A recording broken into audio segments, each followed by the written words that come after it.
Students welcome back to my channel NCERT वाले भैया। सो भैया मेरे जितने भी प्यारे विद्यार्थी आज 12th बायोलॉजी का पेपर दे के आए हैं, तो बच्चों आई होप आप लोगों का पेपर बहुत ही बढ़िया गया होगा। ऐसे तो मैं आशा आप लोगों से कर ही सकता हूं। तो बच्चों आप लोग अगर पेपर आपका खराब भी गया है प्यारे विद्यार्थी, तो आप लोगों को टेंशन बिल्कुल भी लेने की जरूरत नहीं है, क्योंकि विद्यार्थी अगर आप लोग 12th बायोलॉजी के ही पेपर में आप लोग टेंशन लिए पड़े रहेंगे तो भैया आगे के जो पेपर उनको आप कैसे दे पाएंगे। तो जो हुआ उसको भूल जाओ, अगर अच्छा हुआ बहुत अच्छी बात है, नहीं अच्छा हुआ उसको भी छोड़ दो भाई, आप पास हो जाओगे इतनी मैं गारंटी देता हूं, क्योंकि इतनी ज़्यादा मैं तैयारी मैं आपको करा चुका था कि भैया आप फेल बिल्कुल भी हो नहीं सकते हो, ये तो भाई 100% गारंटी है। अब बच्चों आज की इस वीडियो पे मैं आपको बताने वाला हूं जो आपका अगला पेपर है 6 मार्च को, 6 मार्च 2025 जो आपका पेपर है फिजिक्स का पेपर है। कहेगा मेरे प्यारे विद्यार्थी फिजिक्स का पेपर, तो फिजिक्स के पेपर में जितने भी बच्चों संपूर्ण किताब के सभी महत्वपूर्ण थ्योरी वाले प्रश्न मैं आज की इस वीडियो पे आपको कराने वाला हूं, ठीक है। और जितने भी हमारे कमजोर छात्र भैया इनको जरूर से जरूर आप लोग तैयार कर लेना। थोड़ी सी मैराथन क्लास हो सकती है, आपको टेंशन बिल्कुल भी नहीं लेना, पूरे के पूरे प्रश्नों को आपको तैयार कर लेना है। अगर आप लोग नहीं तैयार कर सकते, नहीं लिख सकते प्यारे विद्यार्थी, तो मात्र आप लोग वीडियो को देख कर चले जाना, ठीक है। मात्र वीडियो को आप लोग पूरी का पूरी देख लेना, ठीक है। जो आपकी तैयारी होगी 70 में से 70 अंक की होगी मेरे प्यारे विद्यार्थी। तो चलो बच्चों शुरू करते हैं। कौन कौन से मोस्ट इंपॉर्टेंट जो कि इस बार की बोर्ड परीक्षा में आप लोगों को फिजिक्स के पेपर में जितने भी थ्योरी वाले सवाल हैं आपकी बोर्ड परीक्षा में आने वाले हैं, उनको ही मेरे प्यारे विद्यार्थी देख लेते हैं। तो सबसे पहला जो आपका मोस्ट इंपॉर्टेंट प्रश्न है मेरे प्यारे स्टूडेंट्स, वो है आवेश क्या है परिभाषित करें। भैया 2019, 18 और 11 में आ चुका ये प्रश्न है, आवेश क्या है इसे परिभाषित करें। मैं आप लोगों को बता दूं शुरुआत में कि बच्चों जितने भी रिपीटेड क्वेश्चन होते हैं, बार बार पूछे जाते हैं, वही ज्यादातर एग्जामिनर आपकी बोर्ड परीक्षा में देता है। तो आप लोगों को रिपीटेड क्वेश्चन ही आप लोगों को तैयार करना है, जो कि बहुत ज्यादा महत्वपूर्ण है, आपकी बोर्ड परीक्षा में इस बार आएंगे, ठीक है। तो आवेश क्या है परिभाषित करें, आपको ये आपको प्रश्न दिया रहेगा, तो आपको उसमें लिखना क्या होगा। आवेश किसी पदार्थ का वह गुण है जिसके द्वारा वह विद्युत क्षेत्र को उत्पन्न करता है तथा अनुभव भी करता है। बस इतने ही प्रकार से आप लोगों को आवेश लिख देना है। भैया आवेश का अगर मात्रक पूछे तो भैया आवेश का मात्रक सबको पता है कूलाम होता है, और इसे सी से डिनोट करते हैं। बस इतना आप लोगों को लिख देना है, ठीक है। अब बच्चों चलते हैं अगले प्रश्न की ओर। अगला बच्चों जो हमारा प्रश्न है वो इतना ज्यादा इंपॉर्टेंट कि मैं आपको क्या बताऊं। क्या आता है स्टूडेंट्स, वैद्युत क्षेत्र रेखा को परिभाषित करें। इस प्रकार से आपका सवाल पूछा जाएगा।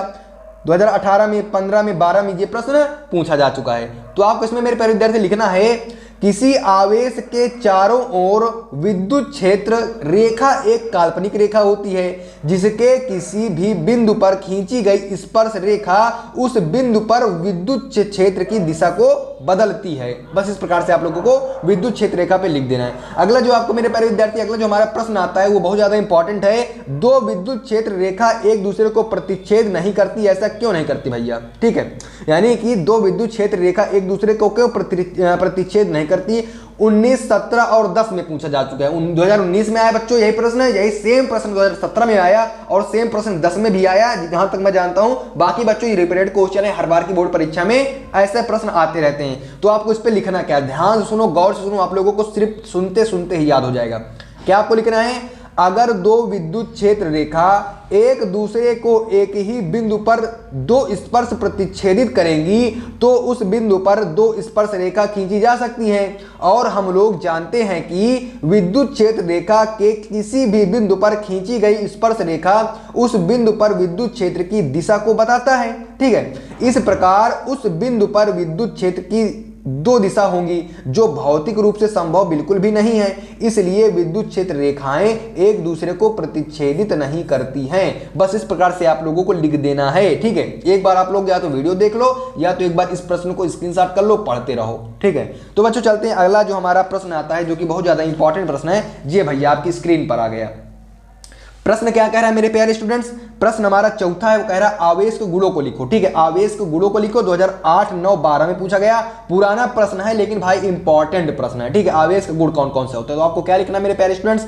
हेडिंग सबसे पहले आप लोगों को हेडिंग बहुत ज्यादा इंपॉर्टेंट, बहुत ज्यादा मायने रखती है आपके नंबरों को दिलाने में। तो आवेश के गुण आप लोगों को हेडिंग डाल लेना है, ठीक है। आवेश के गुण आप लोगों को हेडिंग डाल लेना है। और आवेश के गुणों में देखो भाई, सुनते सुनते याद होगा। देखो आवेश धनात्मक और ऋणात्मक दोनों होते हैं। आवेश क्या होते हैं, धनात्मक भी होते हैं और ऋणात्मक भी होते हैं। आवेश एक अदिश राशि है, आवेश एक अदिश राशि है। आवेश संरक्षी होते हैं, क्या होते हैं, आवेश संरक्षी होते हैं। और आवेश एक परिणाम वेग पर निर्भर बिल्कुल भी नहीं करते हैं। बस यही आवेश के भैया गुण हैं, 4 ठो गुण हैं, याद कर लो।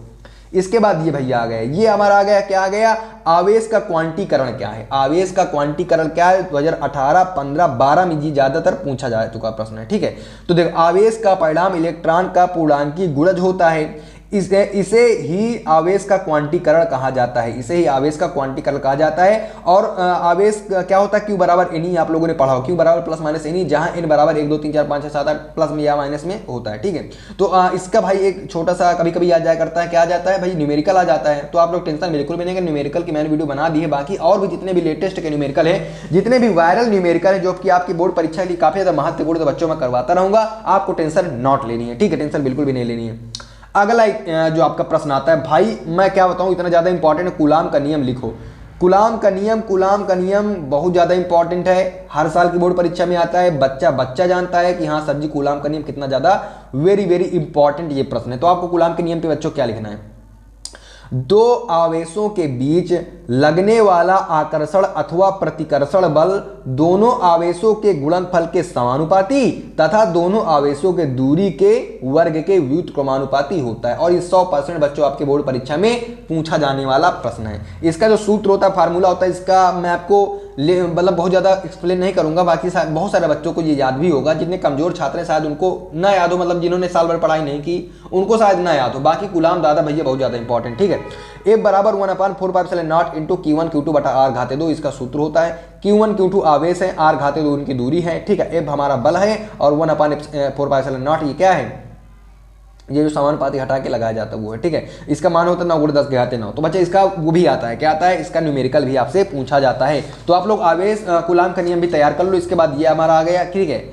अगला जो हमारा है, आवेश का आयतन घनत्व डेल को परिभाषित कीजिए, ठीक है। तो 2024 में भाई देखो लेटेस्ट में आया है, पिछले साल ही प्रश्न पूछा गया, 24 में, 18 में, 14 में और 11 में, ठीक है, यानी पिछले ही साल ये प्रश्न पूछा गया आपसे। तो क्या आपको लिखना है, प्रति एकांक आयतन में आवेश के परिणाम को आवेश का आयतन घनत्व कहा जाता है, इसे डेल से प्रदर्शित करते हैं। डेल बराबर Q/V होता है, जहां V बराबर बच्चों क्या है, आयतन है, ठीक है। इतना आप लोगों को लिख देना है, मेंशन कर देना अपनी बोर्ड परीक्षा की कॉपी में मेरे भाई, ठीक है। इसके बाद जो हमारा अगला आता है भाई, ये तो डेल हो गया, आवेश आयतन घनत्व, और ये पृष्ठीय घनत्व आता है। देखो आयतन घनत्व और पृष्ठीय घनत्व आता है, तो आप लोगों को आयतन घनत्व मैंने बता दिया, पृष्ठीय घनत्व को चर्चा करते हैं। आवेश का पृष्ठीय घनत्व सिग्मा को परिभाषित कीजिए, 2011, 15, 17 में आ चुका है और ये रिपीटेड क्वेश्चन है आपकी बोर्ड परीक्षा के लिए, काफी ज्यादा महत्वपूर्ण है।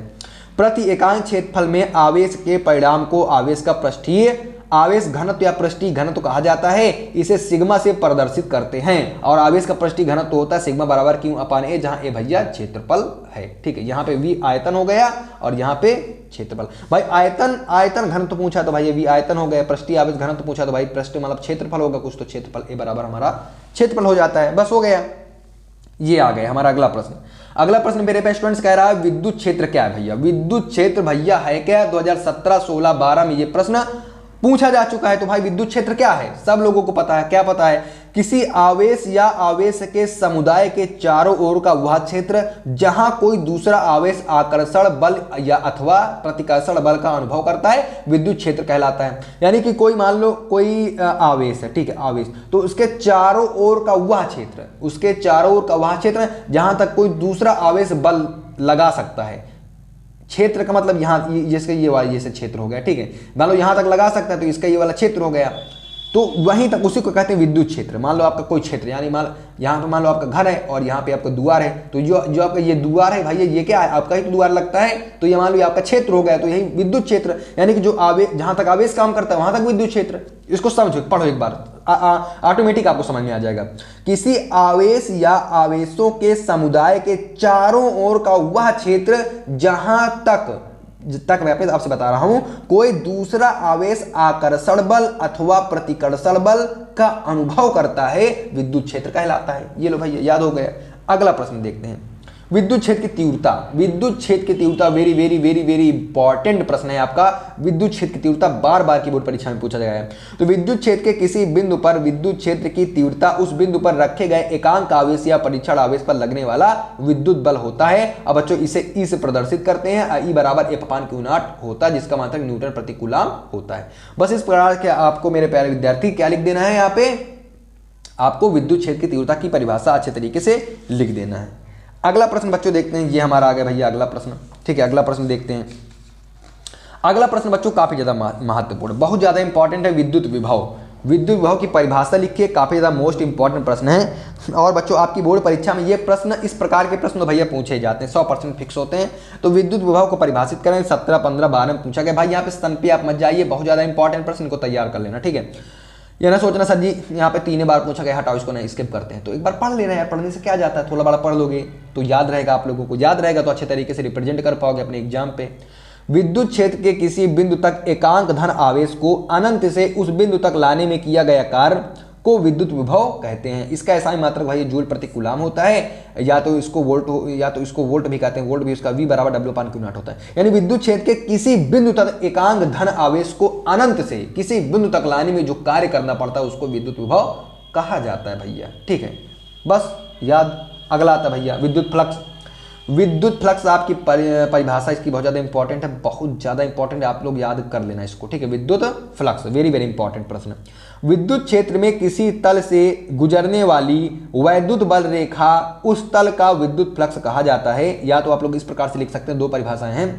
विद्युत क्षेत्र को तीव्रता तथा क्षेत्रफल सदिश के अदिश गुणनफल को विद्युत फ्लक्स कहा जाता है। इसको आप लोग याद करो या तो ना याद करो, आप लोग इसको जरूर से याद कर लेना। क्या? विद्युत क्षेत्र में किसी तल से गुजरने वाले वैद्युत फ्लक्स रेखा, वैद्युत बल रेखा, उस तल का वैद्युत फ्लक्स कहा जाता है। यानी कि वैद्युत बल रेखाओं की संख्या को वैद्युत फ्लक्स कहते हैं। बस इतना आप लोग याद रखो। अगला जो हमारा आता है भैया गास की प्रमेय। अब गास की प्रमेय तो आप ना पूछो कितना ज्यादा इंपॉर्टेंट है, सभी बच्चों को बहुत ज्यादा इंपॉर्टेंट लगता भी होगा और है भी इंपॉर्टेंट। क्या है?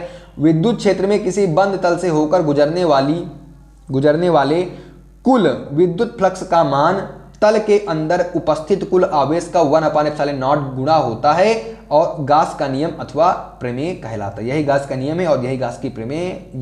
ये बच्चों इसका डेरिवेशन भी आता है, बाकी टेंशन नॉट, मैं सब करवा दूंगा। ये फाई बराबर होता है क्यू इंटू 1/ε0, क्योंकि आवेश का गुणनफल होता है, 1/ε0 का गुणा होता है आवेश का, वही वैद्युत फ्लक्स को फाई से प्रदर्शित करते हैं। यहाँ पे आप लिख भी सकते हैं, इसे फाई से प्रदर्शित किया जाता है। बस हो गया भैया, इतना आप लोगों को गास के प्रमेय में लिखना होता है। ये आ गया हमारा अगला प्रश्न। क्या हमारा अगला प्रश्न बच्चों? चालक की धारिता या चालक की विद्युत धारिता क्या है? चालक की धारिता या चालक की विद्युत धारिता भैया क्या होता है आपको बताना है। 2010, 11, 12, 14 में रिपीटेड प्रश्न है और पिछले साल, शायद पिछले साल के 2-3 सेटों में ये आया था चालक की धारिता, ठीक है। तो आप लोग किस प्रकार से लिखेंगे भाई, एक बार इसको देख लो किस प्रकार से आप लोग लिखेंगे। यहाँ पे आपको लिखना होगा मेरे प्यारे स्टूडेंट्स, जब किसी चालक को आवेश दिया जाता है तो चालक के सतह पर विभव का मान बढ़ता है और चालक के सतह पर विभव में हुआ वृद्धि चालक को दिए गए आवेश के समानुपाती होता है, ठीक है। इसे ही चालक की धारिता या चालक की विद्युत धारिता कहा जाता है। समझ गए? जब किसी चालक को आवेश दिया जाता है तो चालक के सतह पर विभव का मान बढ़ता है और चालक के सतह पर विभव में हुआ वृद्धि चालक को दिए गए आवेश के समानुपाती होता है और इसे ही चालक की धारिता या चालक की विद्युत धारिता कहा जाता है। अगर बात करें इसके मात्रक की भैया, तो चालक की धारिता का एसआई मात्रक C/V होता है, कूलाम प्रति वोल्ट होता है, इसे फैरड कहते हैं, ठीक है। इसे फैरड भी कहा जाता है। आई होप आप लोगों को समझ में आ गया होगा। इसके बाद जो हमारा अगला प्रश्न आता है बच्चों, ओम का नियम बहुत ज्यादा इंपॉर्टेंट है, सब लोगों को पता भी होगा। ओम का नियम का डेरिवेशन भी आता है, प्रश्न भी आता है, सारा कुछ भी आता है भैया। ओम का नियम, ये ओम काका आपका दिमाग कक्षा 9-10 से खराब की है तो भैया पीछा नहीं छोड़ेगा आपका ओम काका। ओम काका बहुत बदमाश आदमी है ना। चलो देखते हैं। किसी नियत ताप पर चालक के सिरों के बीच का विभवांतर चालक से प्रवाहित धारा के समानुपाती होता है और इसे ही हम लोग ओम के नियम के नाम से जानते हैं भैया। V बराबर IR, V समानुपाती I यानी V बराबर IR यहाँ पे हो जाता है, जहां पर R एक नियतांक है जिसे चालक का प्रतिरोध भी कहा जाता है। आई होप आप लोगों को ओम का नियम भी बच्चों बहुत ही प्यारे तरीके से आपको तैयार हो गया होगा, ठीक है।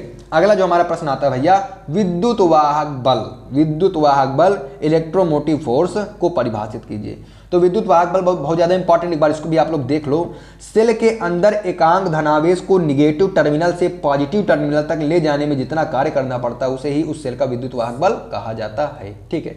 अगला देखते हैं किरचॉफ का नियम। किरचॉफ का नियम कितना ज्यादा इंपॉर्टेंट, या तो आप लोग सभी ही जानते होंगे, ठीक है। Very very important. किरचॉफ दादा ने हमें दो नियम दिए थे। किरचॉफ दादा ने क्या किरचॉफ का नियम लिखे, तो किरचॉफ बाबा का नियम देख लेते हैं।